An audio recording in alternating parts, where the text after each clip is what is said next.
Stephen Grover Cleveland was an American lawyer and politician who served as the 22nd and 24th President of the United States from 1885 to 1889, and from 1893 to 1897. Cleveland is the only president in American history to serve 2 non-consecutive terms in office. He won the popular vote for 3 presidential elections in 1884, 1888, and 1892, and was one of 2 Democrats, followed by Woodrow Wilson in 1912, to be elected president during the era of Republican presidential domination dating from 1861 to 1933. In 1881, Cleveland was elected mayor of Buffalo, and in 1882, he was elected governor of New York. He was the leader of the pro-business Bourbon Democrats who opposed high tariffs, free silver, inflation, imperialism, and subsidies to business, farmers, or veterans. His crusade for political reform and fiscal conservatism made him an icon for American conservatives of the era. Cleveland won praise for his honesty, self-reliance, integrity, and commitment to the principles of classical liberalism. He fought political corruption, patronage, and bossism. As a reformer, Cleveland had such prestige that the like-minded Republicans, called Mugwumps, largely bolted the Republican Party's presidential ticket and swung to his support in the 1884 election. As his second administration began, disaster hit the nation when the Panic of 1893 produced a severe national depression. It ruined his Democratic Party, opening the way for a Republican landslide in 1894, and for the agrarian and silverite seizure of the Democratic Party in 1896. The result was a political realignment that ended the third-party system, and launched the fourth-party system, and the progressive era. Cleveland was a formidable policymaker, and he also drew corresponding criticism. His intervention in the Pullman strike of 1894 to keep the railroads moving angered labor unions nationwide. In addition to the party in Illinois, his support of the gold standard and opposition to free silver alienated the agrarian wing of the Democratic Party.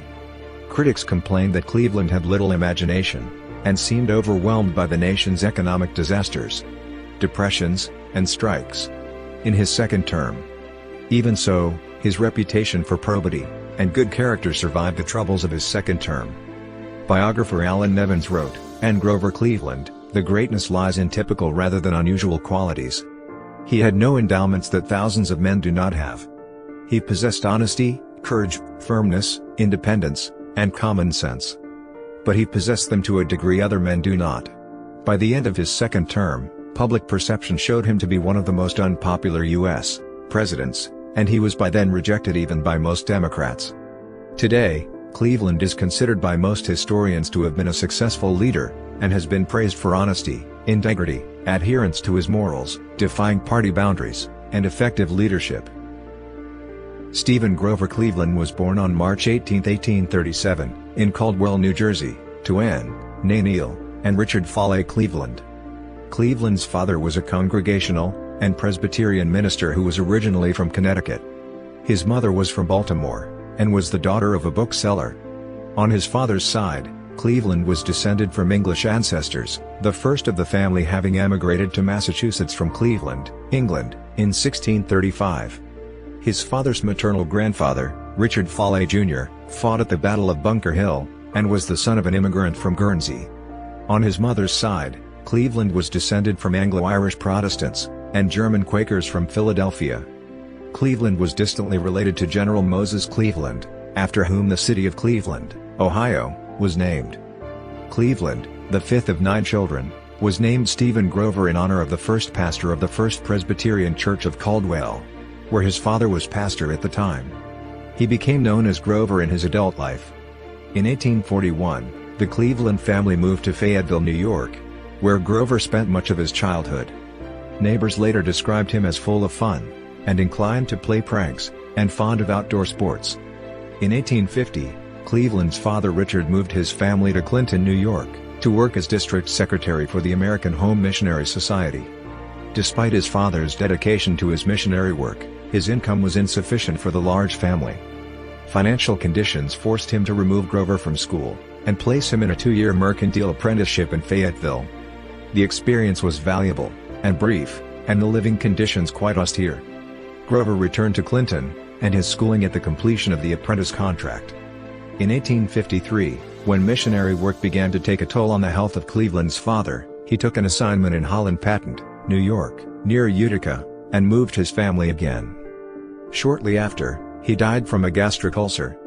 The younger Cleveland was said to have learned about his father's death from a boy selling newspapers. Cleveland received his elementary education at the Fayetteville Academy, and the Clinton Liberal Academy. After his father died in 1853, he again left school to help support his family. Later that year, Cleveland's brother William was hired as a teacher at the New York Institute for the Blind in New York City, and William obtained a place for Cleveland as an assistant teacher. Cleveland returned home to Holland Patent at the end of 1854, where an elder in his church offered to pay for his college education if he would promise to become a minister. Cleveland declined, and in 1855 he decided to move west. He stopped first in Buffalo, New York, where his uncle-in-law Lewis F. Allen gave him a clerical job. Allen was an important man in Buffalo, and he introduced his nephew-in-law to influential men there, including the partners in the law firm of Rogers, Bowen, and Rogers. Millard Fillmore, the 13th President of the United States, had previously worked for the partnership. Cleveland later took a clerkship with the firm, began to read the law with them, and was admitted to the New York bar in 1859. Cleveland worked for the Rogers firm for 3 years before leaving in 1862 to start his own practice. In January 1863, he was appointed Assistant District Attorney of Erie County. With the American Civil War raging, Congress passed the Conscription Act of 1863, requiring able-bodied men to serve in the Army if called upon, or else to hire a substitute. Cleveland chose the latter course, paying $150, equivalent to $3,301 in 2021, to George Beninsky, a 32-year-old Polish immigrant, to serve in his place. Beninsky survived the war. As a lawyer, Cleveland became known for his single-minded concentration and dedication to hard work. In 1866, he successfully defended some participants in the Fenian raid, working on a pro bono basis, free of charge. In 1868, Cleveland attracted professional attention for his winning defense of a libel suit against the editor of Buffalo's Commercial Advertiser.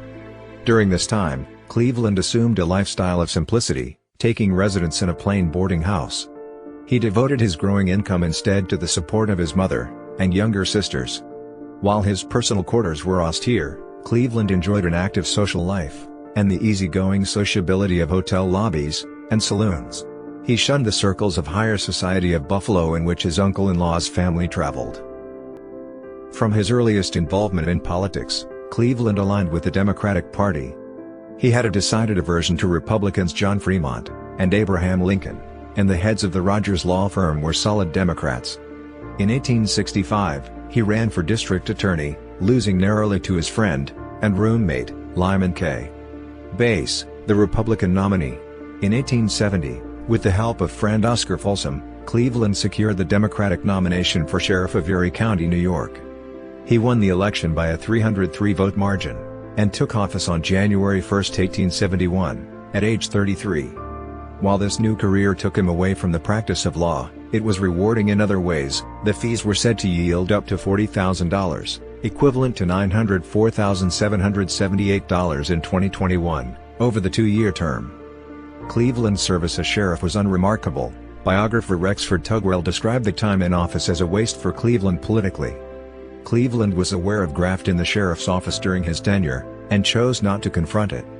A notable incident of his term took place on September 6, 1872, when Patrick Morrissey was executed. He had been convicted of murdering his mother.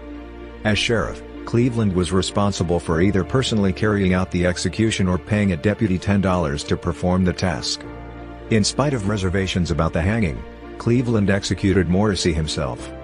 He hanged another murderer, John Gaffney, on February 14, 1873. After his term as sheriff ended, Cleveland returned to his law practice, opening a firm with his friends Lyman K. Bass and Wilson S. Bissell.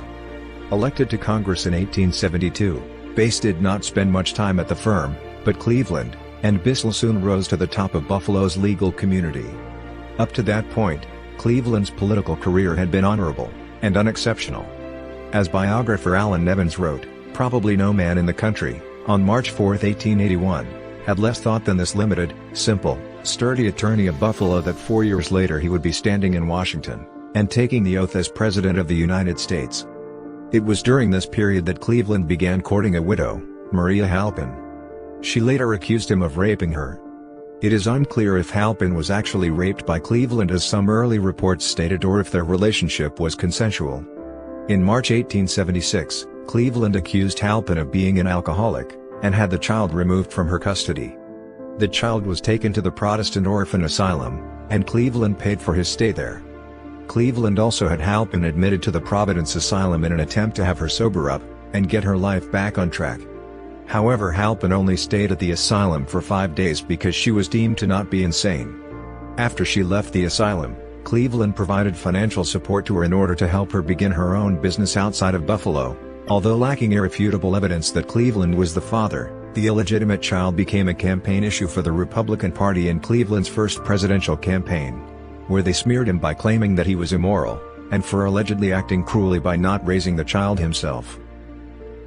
In the 1870s, the municipal government in Buffalo had grown increasingly corrupt, with Democratic and Republican political machines cooperating to share the spoils of political office. In 1881, the Republicans nominated a slate of particularly disreputable machine politicians. The Democrats saw the opportunity to gain the votes of disaffected Republicans by nominating a more honest candidate. The party leaders approached Cleveland, and he agreed to run for mayor of Buffalo, provided that the rest of the ticket was to his liking. When the more notorious politicians were left off the Democratic ticket, Cleveland accepted the nomination. Cleveland was elected mayor with 15,120 votes, as against 11,528 for Milton C. Beebe, his opponent. He took office January 2, 1882.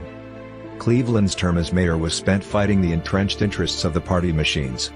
Among the acts that established his reputation was a veto of the street cleaning bill passed by the Common Council. The street cleaning contract had been competed for bidding, and the council selected the highest bidder at $422,000, rather than the lowest of $100,000 less, because of the political connections of the bidder. While this sort of bipartisan graft had previously been tolerated in Buffalo, Mayor Cleveland would have none of it. His veto message said, "I regard it as the culmination of a most barefaced, impudent, and shameless scheme to betray the interests of the people, and to worse than squander the public money." The council reversed itself, and awarded the contract to the lowest bidder. Cleveland also asked the state legislature to form a commission to develop a plan to improve the sewer system in Buffalo at a much lower cost than previously proposed locally. This plan was successfully adopted. For this, and other actions safeguarding public funds, Cleveland began to gain a reputation beyond Erie County as a leader willing to purge government corruption. New York Democratic Party officials began to consider Cleveland a possible nominee for governor. Daniel Manning, a party insider who admired Cleveland's record, was instrumental in his candidacy. With a split in the state Republican Party in 1882, the Democratic Party was considered to be at an advantage. Several men contended for that party's nomination. The two leading Democratic candidates were Roswell P.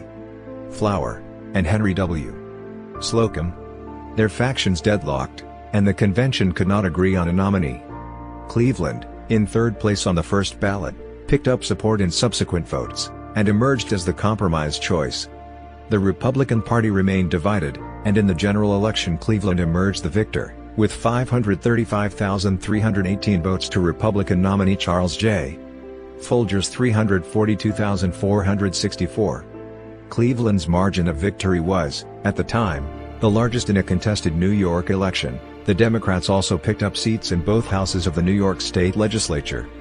Cleveland brought his opposition to needless spending to the governor's office. He promptly sent the legislature 8 vetoes in his first 2 months in office. The first to attract attention was his veto of a bill to reduce the fares on New York City elevated trains to 5 cents. The bill had broad support because the train's owner, Jay Gould, was unpopular, and his fare increases were widely denounced. Cleveland, however, saw the bill as unjust. Gould had taken over the railroads when they were failing, and had made the system solvent again. Moreover, Cleveland believed that altering Gould's franchise would violate the contract clause of the federal constitution. Despite the initial popularity of the fare reduction bill, the newspapers praised Cleveland's veto. Theodore Roosevelt, then a member of the Assembly, had reluctantly voted for the bill, to which Cleveland objected, in a desire to punish the unscrupulous railroad barons.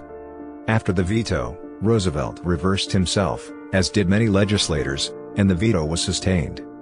Cleveland's defiance of political corruption won him popular acclaim, and the enmity of the influential Tammany Hall organization in New York City.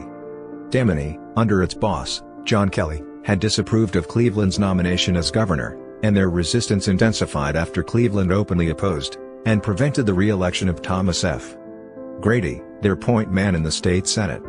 Cleveland also steadfastly opposed nominees of the Tammanites, as well as bills passed as a result of their deal-making. The loss of Tammany's support was offset by the support of Theodore Roosevelt and other reform-minded Republicans who helped Cleveland to pass several laws reforming municipal governments. The Republicans convened in Chicago and nominated former Speaker James G. Blaine of Maine for president on the fourth ballot. Blaine's nomination alienated many Republicans who viewed Blaine as ambitious and immoral. The Republican standard-bearer was weakened by alienating the Mugwumps and the Conkling faction, recently disenfranchised by President Chester Arthur. Democratic Party leaders believed the Republicans' choice gave them an opportunity to win the White House for the first time since 1856 if the right candidate could be found. Among the Democrats, Samuel J. Tilden was the initial frontrunner, having been the party's nominee in the contested election of 1876. After Tilden declined a nomination due to his poor health, his supporters shifted to several other contenders. Cleveland was among the leaders in early support, and Thomas F. Bayard of Delaware, Allen G. Thurman of Ohio, Samuel Freeman Miller of Iowa, and Benjamin Butler of Massachusetts also had considerable followings, along with various favorite sons. Each of the other candidates had hindrances to his nomination. Bayard had spoken in favor of secession in 1861, making him unacceptable to Northerners.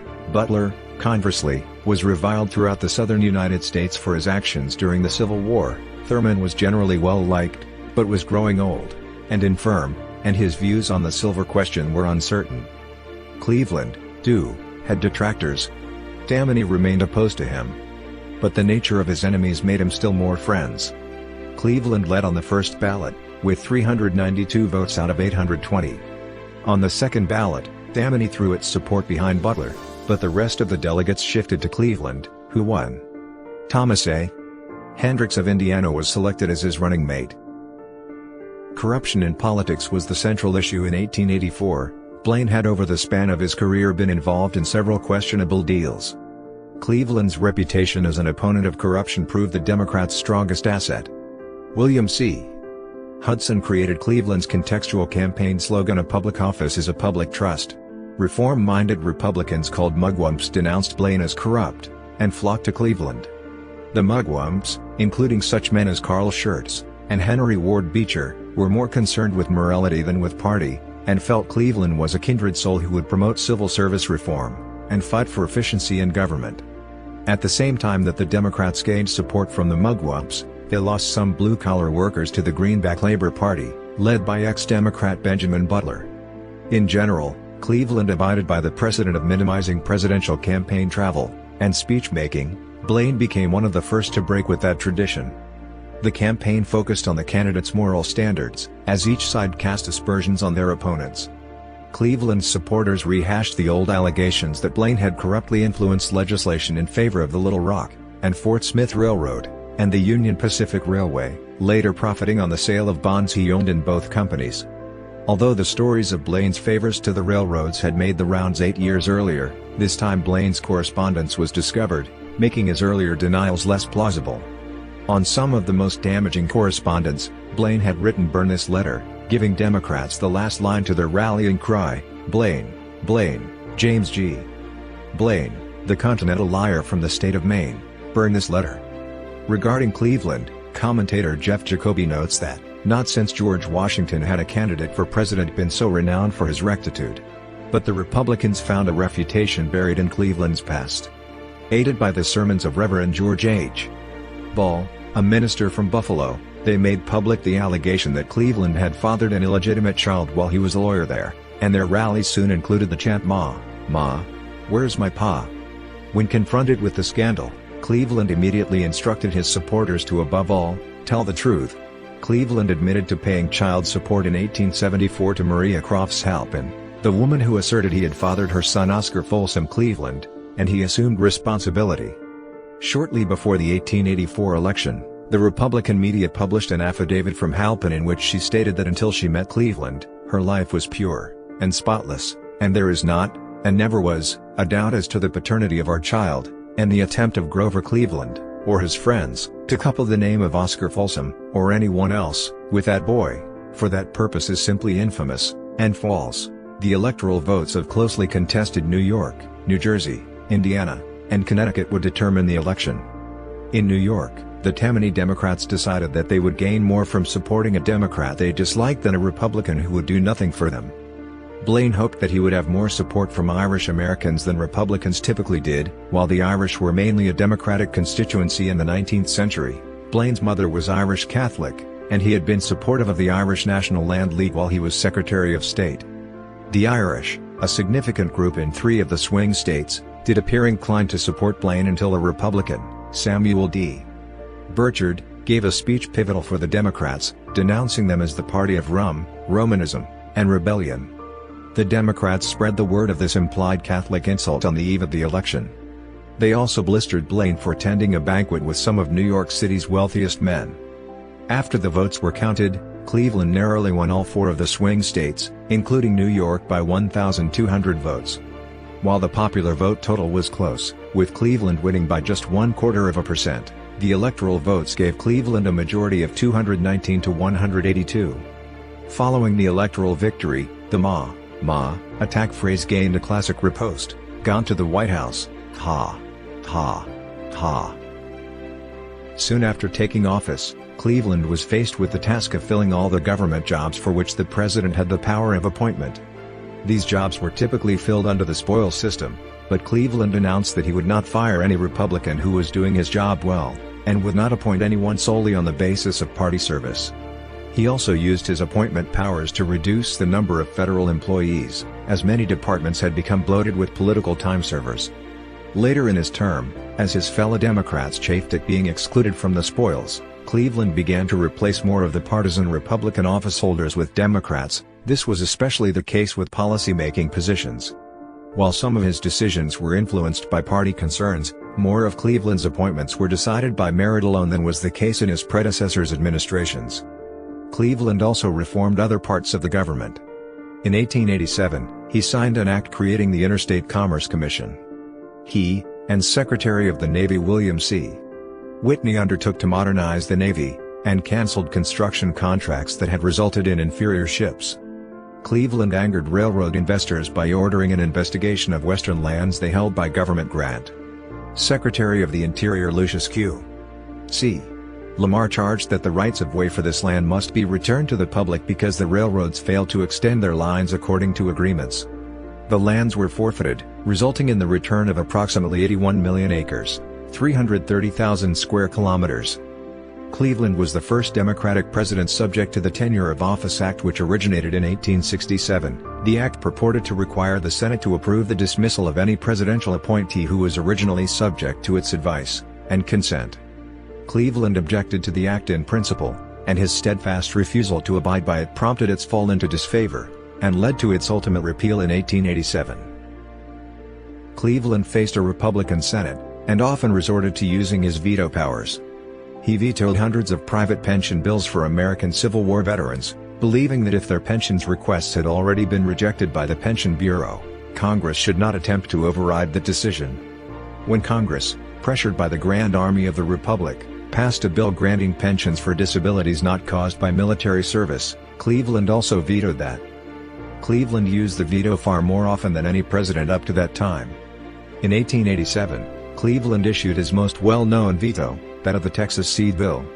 After a drought had ruined crops in several Texas counties, Congress appropriated $100,000, equivalent to $3,015,926 in 2021, to purchase seed grain for farmers there. Cleveland vetoed the expenditure. In his veto message, he espoused a theory of limited government. "I can find no warrant for such an appropriation in the Constitution, and I do not believe that the power and duty of the general government ought to be extended to the relief of individual suffering which is in no manner properly related to the public service or benefit. A prevalent tendency to disregard the limited mission of this power and duty should, I think, be steadfastly resisted, to the end that the lesson should be constantly enforced that, though the people support the government should not support the people. The friendliness and charity of our countrymen can always be relied upon to relieve their fellow citizens in misfortune. This has been repeatedly, and quite lately demonstrated. Federal aid in such cases encourages the expectation of paternal care on the part of the government, and weakens the sturdiness of our national character, while it prevents the indulgence among our people of that kindly sentiment and conduct which strengthens the bonds of a common brotherhood. One of the most volatile issues of the 1880s was whether the currency should be backed by gold and silver, or by gold alone. The issue cut across party lines, with Western Republicans and Southern Democrats joining in the call for the free coinage of silver, and both parties' representatives in the Northeast holding firm for the gold standard. Because silver was worth less than its legal equivalent in gold, taxpayers paid their government bills in silver, while international creditors demanded payment in gold, resulting in a depletion of the nation's gold supply. Cleveland and Treasury Secretary Daniel Manning stood firmly on the side of the gold standard, and tried to reduce the amount of silver that the government was required to coin under the Bland-Allison Act of 1878. Cleveland unsuccessfully appealed to Congress to repeal this law before he was inaugurated. Angered Westerners and Southerners advocated for cheap money to help their poorer constituents. In reply, one of the foremost silverites, Richard P. Bland, introduced a bill in 1886 that would require the government to coin unlimited amounts of silver, inflating the then deflating currency. While Bland's bill was defeated, so was a bill the administration favored that would repeal any silver coinage requirement. The result was a retention of the status quo, and a postponement of the resolution of the free silver issue. Another contentious financial issue at the time was the protective tariff. These tariffs had been implemented as a temporary measure during the Civil War to protect American industrial interests but remained in place after the war. While it had not been a central point in his campaign, Cleveland's opinion on the tariff was that of most Democrats, that the tariff ought to be reduced. Republicans generally favored a high tariff to protect American industries. American tariffs had been high since the Civil War, and by the 1880s the tariff brought in so much revenue that the government was running a surplus. In 1886, a bill to reduce the tariff was narrowly defeated in the House. The tariff issue was emphasized in the congressional elections that year, and the forces of protectionism increased their numbers in the Congress, but Cleveland continued to advocate tariff reform. As the surplus grew, Cleveland and the reformers called for a tariff for revenue only.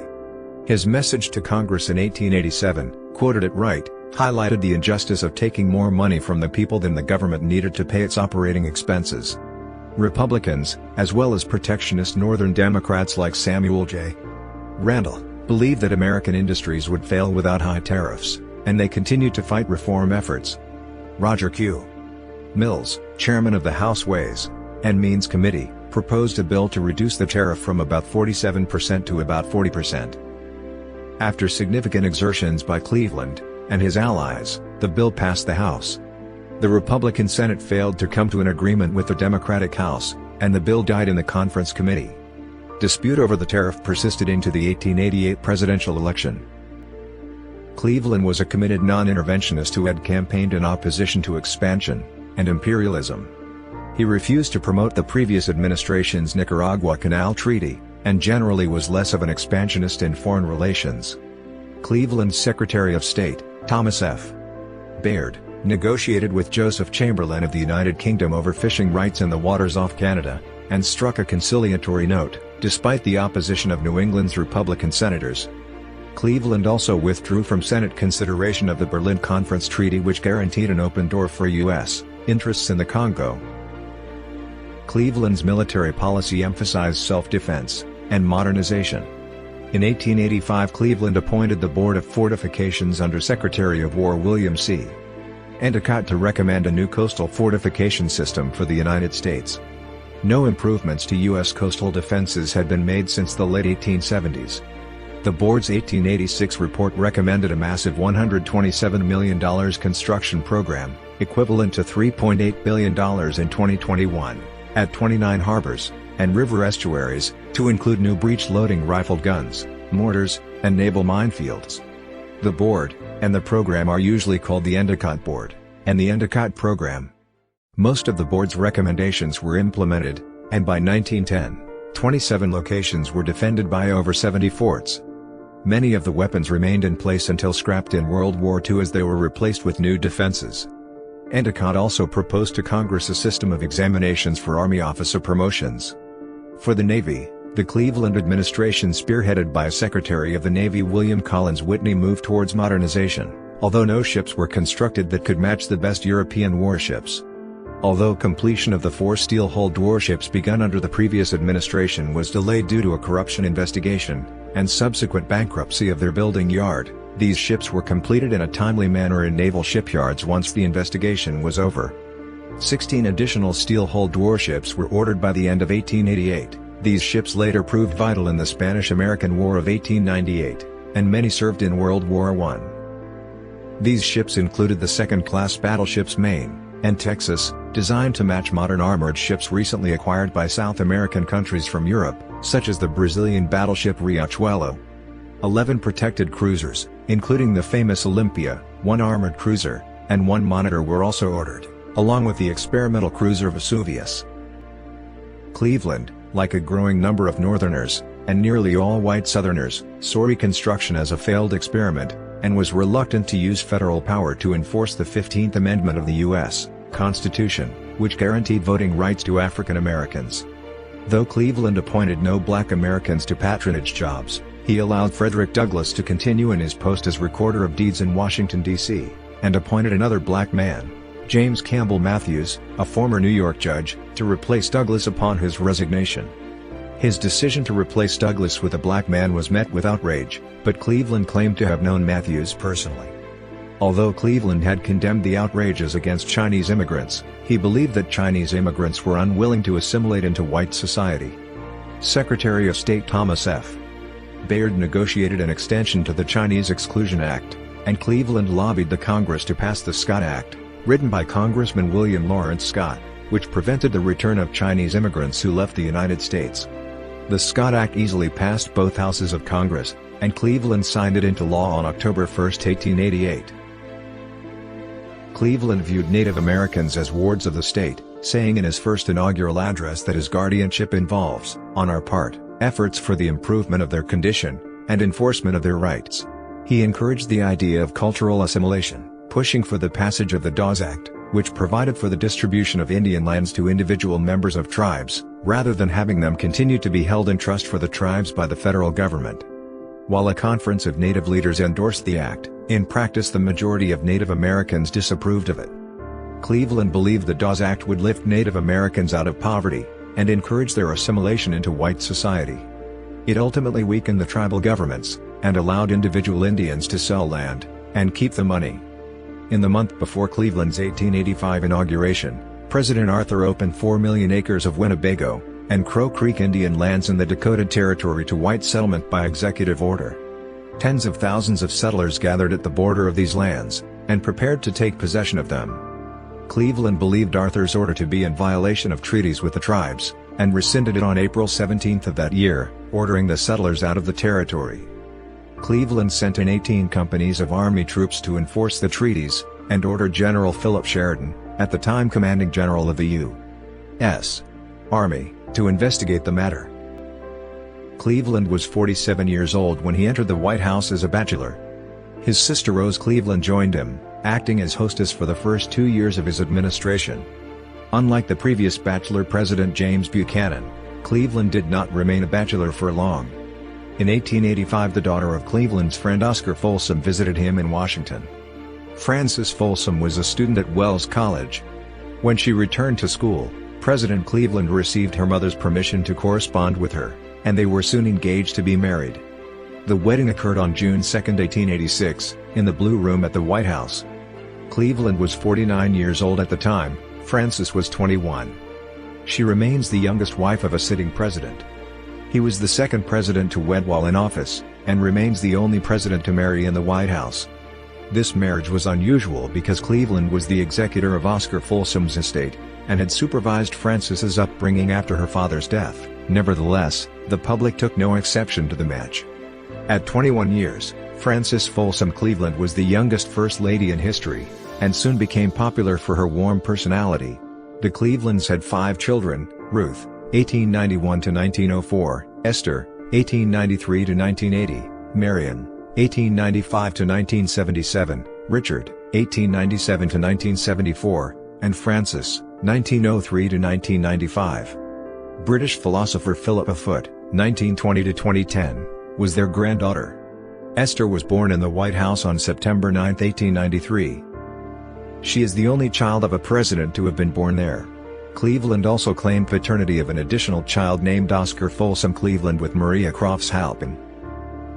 During his first term, Cleveland successfully nominated 2 justices to the Supreme Court of the United States. The first, Lucius Q. C. Lamar, was a former Mississippi senator who served in Cleveland's cabinet as Interior Secretary. When William Burnham Woods died, Cleveland nominated Lamar to his seat in late 1887. While Lamar had been well liked as a senator, his service under the Confederacy 2 decades earlier caused many Republicans to vote against him. Lamar's nomination was confirmed by the narrow margin of 32 to 28. Chief Justice Morrison Waite died a few months later, and Cleveland nominated Melville Fuller to fill his seat on April 30, 1888. Fuller accepted. He had previously declined Cleveland's nomination to the Civil Service Commission, preferring his Chicago law practice. The Senate Judiciary Committee spent several months examining the little-known nominee, before the Senate confirmed the nomination 41 to 20. Cleveland nominated 41 lower federal court judges in addition to his 4 Supreme Court justices. These included 2 judges to the United States Circuit Courts, 9 judges to the United States Courts of Appeals, and 30 judges to the United States District Courts. Because Cleveland served terms both before and after Congress eliminated the circuit courts in favor of the Courts of Appeals, he is one of only 2 presidents to have appointed judges to both bodies. The other, Benjamin Harrison, was in office at the time that the change was made. Thus, all of Cleveland's appointments to the circuit courts were made in his first term, and all of his appointments to the Courts of Appeals were made in his second. The Republicans nominated Benjamin Harrison, the former U.S. Senator from Indiana for president, and Levi P. Morton of New York for vice president. Cleveland was renominated at the Democratic Convention in St. Louis. Following Vice President Thomas A. Hendricks' death in 1885, the Democrats chose Allen G. Thurman of Ohio to be Cleveland's new running mate. The Republicans gained the upper hand in the campaign, as Cleveland's campaign was poorly managed by Calvin S. Bryce and William H. Barnum, whereas Harrison had engaged more aggressive fundraisers and tacticians in Mackey and John Wanamaker. The Republicans campaigned heavily on the tariff issue, turning out protectionist voters in the important industrial states of the North. Further, the Democrats in New York were divided over the gubernatorial candidacy of David B. Hill, weakening Cleveland's support in that swing state. A letter from the British ambassador supporting Cleveland caused a scandal that cost Cleveland votes in New York. As in 1884, the election focused on the swing states of New York, New Jersey, Connecticut, and Indiana. But unlike that year, when Cleveland had triumphed in all 4, in 1888 he won only 2, losing his home state of New York by 14,373 votes. Cleveland won a plurality of the popular vote, 48.6% versus 47.8% for Harrison, but Harrison won the Electoral College vote easily, 233 to 168. The Republicans won Indiana, largely as the result of a fraudulent voting practice known as blocks of 5. Cleveland continued his duties diligently until the end of the term, and began to look forward to returning to private life. As Frances Cleveland left the White House, she told a staff member, "Now, Jerry, I want you to take good care of all the furniture and ornaments in the house, for I want to find everything just as it is now, when we come back again." When asked when she would return, she responded, "We are coming back 4 years from today." In the meantime, the Clevelands moved to New York City, where Cleveland took a position with the law firm of Bangs, Stetson, Tracy, and McVeigh. This affiliation was more of an office-sharing arrangement, though quite compatible. Cleveland's law practice brought only a moderate income, perhaps because Cleveland spent considerable time at the couple's vacation home Gray Gables at Buzzard Bay, where fishing became his obsession. While they lived in New York, the Clevelands' first child, Ruth, was born in 1891. The Harrison administration worked with Congress to pass the McKinley Tariff, an aggressively protectionist measure, and the Sherman Silver Purchase Act, which increased money backed by silver. These were among policies Cleveland deplored as dangerous to the nation's financial health. At first he refrained from criticizing his successor, but by 1891 Cleveland felt compelled to speak out, addressing his concerns in an open letter to a meeting of reformers in New York. The Silver Letter thrust Cleveland's name back into the spotlight just as the 1892 election was approaching. Cleveland's enduring reputation as chief executive, and his recent pronouncements on the monetary issues made him a leading contender for the Democratic nomination. His leading opponent was David B. Hill, a senator for New York. Hill united the anti-Cleveland elements of the Democratic Party, silverites, protectionists, and Tammany Hall, but was unable to create a coalition large enough to deny Cleveland the nomination. Despite some desperate maneuvering by Hill, Cleveland was nominated on the first ballot at the party convention in Chicago. For vice president, the Democrats chose to balance the ticket with Adlai E. Stevenson of Illinois, a silverite. Although the Cleveland forces preferred Isaac P. Gray of Indiana for vice president, they accepted the convention favorite. As a supporter of greenbacks, and free silver to inflate the currency, and alleviate economic distress in the rural districts, Stevenson balanced the otherwise hard money, gold standard ticket headed by Cleveland. The Republicans renominated President Harrison, making the 1892 election a rematch of the one 4 years earlier. Unlike the turbulent and controversial elections of 1876, 1884, and 1888, the 1892 election was, according to Cleveland biographer Allen Nevins, the cleanest, quietest, and most creditable in the memory of the post-war generation, in part because Harrison's wife, Caroline, was dying of tuberculosis.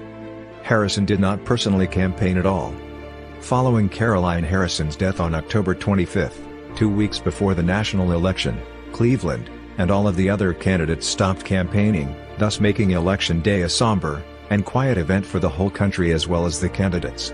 The issue of the tariff had worked to the Republicans' advantage in 1888. Now, however, the legislative revisions of the past 4 years had made imported goods so expensive that by 1892 many voters favored tariff reform, and were skeptical of big business. Many Westerners, traditionally Republican voters, defected to James B. Weaver, the candidate of the new Populist Party. Weaver promised free silver, generous veterans' pensions, and an 8-hour day. The Tammany Hall Democrats adhered to the national ticket, allowing a united Democratic Party to carry New York. At the campaign's end, many populists and labor supporters endorsed Cleveland after an attempt by the Carnegie Corporation to break the Union during the Homestead strike in Pittsburgh, and after a similar conflict between big business and labor at the Tennessee Coal and Iron Company. The final result was a victory for Cleveland by wide margins in both the popular and electoral votes, and it was Cleveland's third consecutive popular vote plurality. Shortly after Cleveland's second term began, the Panic of 1893 struck the stock market, and he soon faced an acute economic depression. The panic was worsened by the acute shortage of gold that resulted from the increased coinage of silver, and Cleveland called Congress into special session to deal with the problem. The debate over the coinage was as heated as ever, and the effects of the panic had driven more moderates to support repealing the coinage provisions of the Sherman Silver Purchase Act. Even so, the Silverites rallied their following at a convention in Chicago, and the House of Representatives debated for 15 weeks before passing the repeal by a considerable margin. In the Senate, the repeal of silver coinage was equally contentious. Cleveland, forced against his better judgment to lobby the Congress for a repeal, convinced enough Democrats, and along with Eastern Republicans, they formed a 48-37 majority for repeal. Depletion of the Treasury's gold reserves continued, at a lesser rate, and subsequent bond issues replenished supplies of gold. At the time the repeal seemed a minor setback to silverites, but it marked the beginning of the end of silver as a basis for American currency. Having succeeded in reversing the Harrison administration's silver policy, Cleveland sought next to reverse the effects of the McKinley Tariff. The Wilson-Gorman Tariff Act was introduced by West Virginian Representative William L. Wilson in December 1893. After lengthy debate, the bill passed the House by a considerable margin. The bill proposed moderate downward revisions in the tariff, especially on raw materials. The shortfall in revenue was to be made up by an income tax of 2% on income above $4,000, equivalent to $120,637 in 2021.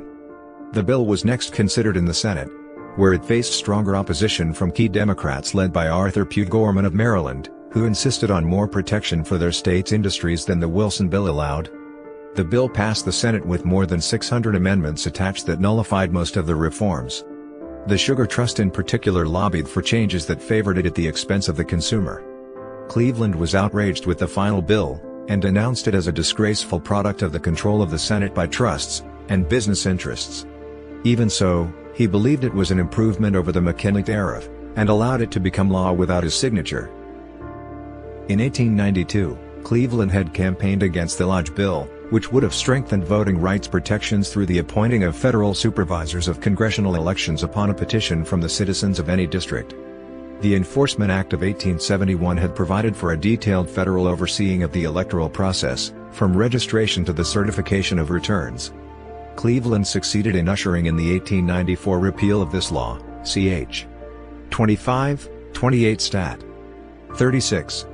The pendulum thus swung from stronger attempts to protect voting rights to the repealing of voting rights protections. This in turn led to unsuccessful attempts to have the federal courts protect voting rights in Giles v. Harris, 189 U.S., 475, 1903, and Giles v. Teasley, 193 U.S., 146, 1904.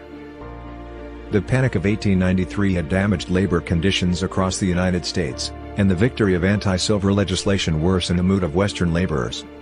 A group of working men led by Jacob S.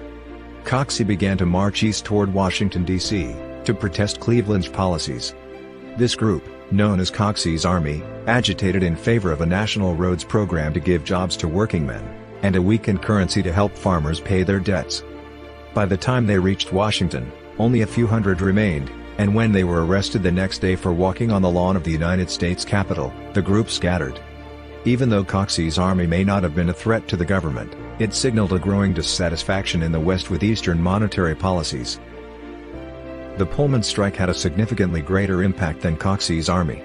A strike began against the Pullman Company over low wages, and 12-hour workdays, and sympathy strikes, led by American Railway Union leader Eugene V. Debs, soon followed. By June 1894, 125,000 railroad workers were on strike, paralyzing the nation's commerce. Because the railroads carried the mail, and because several of the affected lines were in federal receivership, Cleveland believed a federal solution was appropriate. Cleveland obtained an injunction in federal court, and when the strikers refused to obey it, he sent federal troops into Chicago, and 20 other rail centers. If it takes the entire Army and Navy of the United States to deliver a postcard in Chicago, he proclaimed, that card will be delivered. Most governors supported Cleveland except Democrat John P. Altgeld of Illinois, who became his bitter foe in 1896. Leading newspapers of both parties applauded Cleveland's actions, but the use of troops hardened the attitude of organized labor toward his administration. Just before the 1894 election, Cleveland was warned by Francis Lynn Stetson, an advisor, "We are on the eve of very dark night, unless a return of commercial prosperity relieves popular discontent with what they believe is democratic incompetence to make laws, and consequently, discontent with democratic administrations anywhere and everywhere." The warning was appropriate, for in the congressional elections, Republicans won their biggest landslide in decades, taking full control of the House, while the populists lost most of their support. Cleveland's factional enemies gained control of the Democratic Party in state after state, including full control in Illinois and Michigan, and made major gains in Ohio, Indiana, Iowa, and other states. Wisconsin and Massachusetts were two of the few states that remained under the control of Cleveland's allies. The Democratic opposition were close to controlling two-thirds of the vote at the 1896 National Convention, which they needed to nominate their own candidate. They failed for lack of unity and a national leader, as Illinois Governor John Peter Altgeld had been born in Germany, and was ineligible to be nominated for president. When Cleveland took office he faced the question of Hawaiian annexation. In his first term, he had supported free trade with Hawaii, and accepted an amendment that gave the United States a coaling and naval station in Pearl Harbor. In the intervening 4 years, Honolulu businessmen of European and American ancestry had denounced Queen Liliuokalani as a tyrant who rejected constitutional government. In early 1893 they overthrew her, set up a Republican government under Sanford B. Dole, and sought to join the United States. The Harrison administration had quickly agreed with representatives of the new government on a treaty of annexation, and submitted it to the Senate for approval. 5 days after taking office on March 9, 1893, Cleveland withdrew the treaty from the Senate, and sent former Congressman James Henderson Blount to Hawaii to investigate the conditions there. Cleveland agreed with Blount's report, which found the populace to be opposed to annexation. Liliuokalani initially refused to grant amnesty as a condition of her reinstatement, saying that she would either execute or banish the current government in Honolulu, but Dole's government refused to yield their position. By December 1893, the matter was still unresolved, and Cleveland referred the issue to Congress. In his message to Congress, Cleveland rejected the idea of annexation, and encouraged the Congress to continue the American tradition of non-intervention, see excerpt at right. The Senate, under Democratic control but opposed to Cleveland, commissioned and produced the Morgan Report, which contradicted Blount's findings, and found the overthrow was a completely internal affair. Cleveland dropped all talk of reinstating the Queen, and went on to recognize and maintain diplomatic relations with the new Republic of Hawaii. Closer to home, Cleveland adopted a broad interpretation of the Monroe Doctrine that not only prohibited new European colonies, but also declared an American national interest in any matter of substance within the hemisphere. When Britain and Venezuela disagreed over the boundary between Venezuela and the colony of British Guiana, Cleveland and Secretary of State Richard Olney protested. British Prime Minister Lord Salisbury, and the British ambassador to Washington, Julian Pauncefote, misjudged how important successful resolution of the dispute was to the American government, having prolonged the crisis before ultimately accepting the American demand for arbitration. A tribunal convened in Paris in 1898 to decide the matter, and in 1899 awarded the bulk of the disputed territory to British Guiana. But by standing with a Latin American nation against the encroachment of a colonial power, Cleveland improved relations with the United States' southern neighbors, and at the same time, the cordial manner in which the negotiations were conducted also made for good relations with Britain.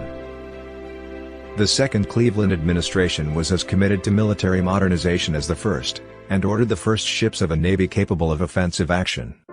Construction continued on the Endicott program of coastal fortifications begun under Cleveland's first administration. The adoption of the Krog-Jørgensen rifle, the U.S. Army's first bolt-action repeating rifle, was finalized. In 1895 to 1896, Secretary of the Navy Hilary A.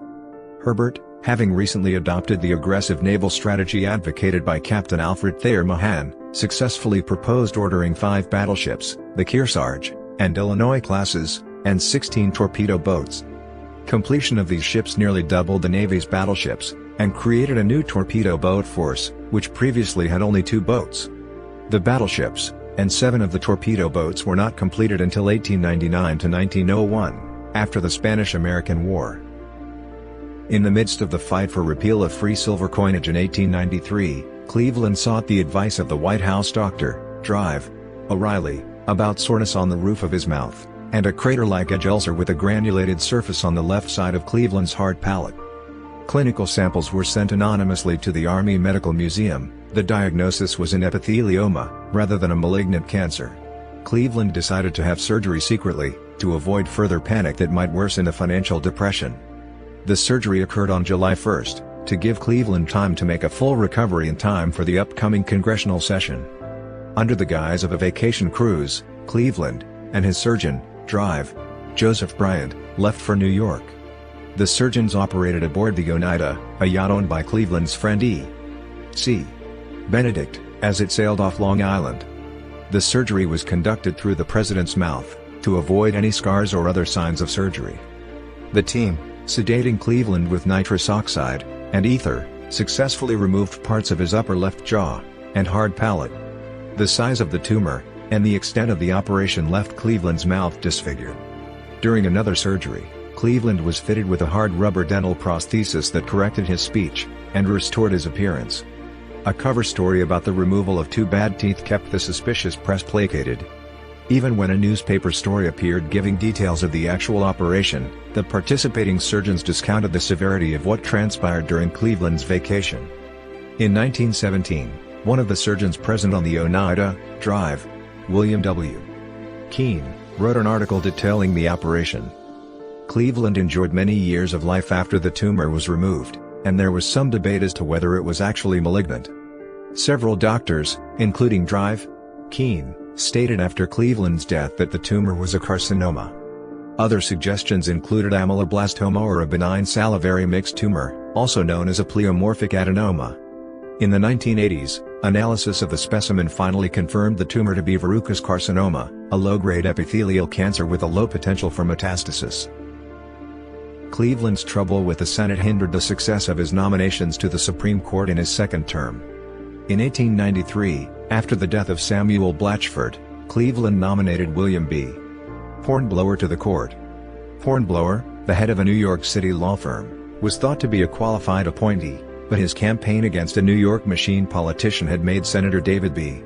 Hill his enemy. Further, Cleveland had not consulted the senators before naming his appointee, leaving many who were already opposed to Cleveland on other grounds even more aggrieved. The Senate rejected Hornblower's nomination on January 15, 1894, by a vote of 30 to 24. Cleveland continued to defy the Senate by next appointing Wheeler Hazard Peckham, another New York attorney who had opposed Hill's machine in that state. Hill used all of his influence to block Peckham's confirmation, and on February 16, 1894, the Senate rejected the nomination by a vote of 32 to 41. Reformers urged Cleveland to continue the fight against Hill, and to nominate Frederick R. Coudert, but Cleveland acquiesced in an inoffensive choice, that of Senator Edward Douglas White of Louisiana, whose nomination was accepted unanimously. Later, in 1895, another vacancy on the court led Cleveland to consider Hornblower again, but he declined to be nominated. Instead, Cleveland nominated Rufus Wheeler Peckham, the brother of Wheeler Hazard Peckham, and the Senate confirmed the second Peckham easily. No new states were admitted to the Union during Cleveland's first term.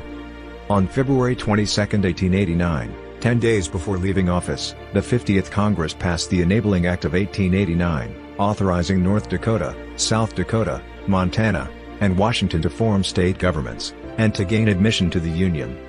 All four officially became states in November 1889, during the first year of the Benjamin Harrison administration. During his second term, the 53rd United States Congress passed an enabling act that permitted Utah to apply for statehood. Cleveland signed it on July 16, 1894. Utah joined the Union as the 45th state on January 4, 1896.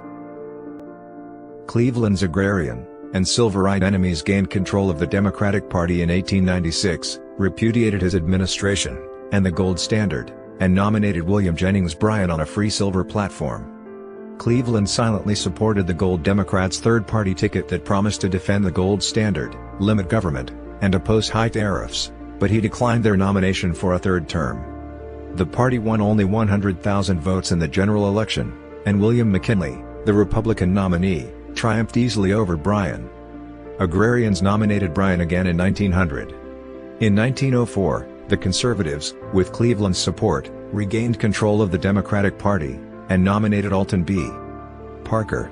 After leaving the White House on March 4, 1897, Cleveland lived in retirement at his estate, Westland Mansion, in Princeton, New Jersey. For a time, he was a trustee of Princeton University, and was one of the majority of trustees who preferred the Dean Andrew Fleming West's plans for the graduate school and undergraduate living over those of Woodrow Wilson, then president of the university. Cleveland consulted occasionally with President Theodore Roosevelt, 1901 to 1909, but was financially unable to accept the chairmanship of the commission handling the coal strike of 1902. Cleveland still made his views known in political matters. In a 1905 article in the Ladies' Home Journal, Cleveland weighed in on the women's suffrage movement, writing that sensible and responsible women do not want to vote. The relative positions to be assumed by men and women in the working out of our civilization were assigned long ago by a higher intelligence. In 1906, a group of New Jersey Democrats promoted Cleveland as a possible candidate for the United States Senate. The incumbent, John F. Dryden, was not seeking re-election, and some Democrats felt that the former president could attract the votes of some disaffected Republican legislators who might be drawn to Cleveland's statesmanship and conservatism. Cleveland's health had been declining for several years, and in the autumn of 1907 he fell seriously ill.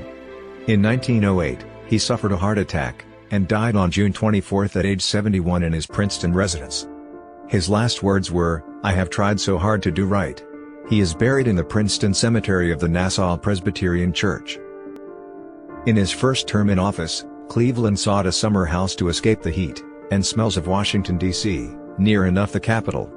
He secretly bought a farmhouse, Oak View, or Oak Hill, in a rural upland part of the District of Columbia, in 1886, and remodeled it into a Queen Anne-style summer estate. He sold Oak View upon losing his bid for re-election in 1888. Not long thereafter, suburban residential development reached the area, which came to be known as Oak View, and then Cleveland Heights, and eventually Cleveland Park. The Clevelands are depicted in local murals. Grover Cleveland Hall at Buffalo State College in Buffalo, New York is named after Cleveland. Cleveland Hall houses the offices of the college president, vice presidents, and other administrative functions, and student services. Cleveland was a member of the first board of directors of the then Buffalo Normal School.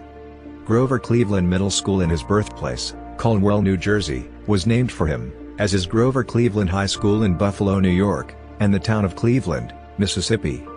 Mount Cleveland, a volcano in Alaska, is also named after him. In 1895 he became the first U.S. president who was filmed. The first U.S. postage stamp to honor Cleveland appeared in 1923. This 12-cent issue accompanied a 13-cent stamp in the same definitive series that depicted his old rival, Benjamin Harrison. Cleveland's only two subsequent stamp appearances have been in issues devoted to the full roster of U.S. presidents, released, respectively, in 1938 and 1986. Cleveland's portrait was on the U.S. $1,000 bill of Series 1928, and Series 1934. He also appeared on the first few issues of the $20 Federal Reserve notes from 1914. Since he was both the 22nd and 24th president, he was featured on two separate dollar coins released in 2012 as part of the Presidential $1 Coin Act of 2005. In 2013, Cleveland was inducted into the New Jersey Hall of Fame.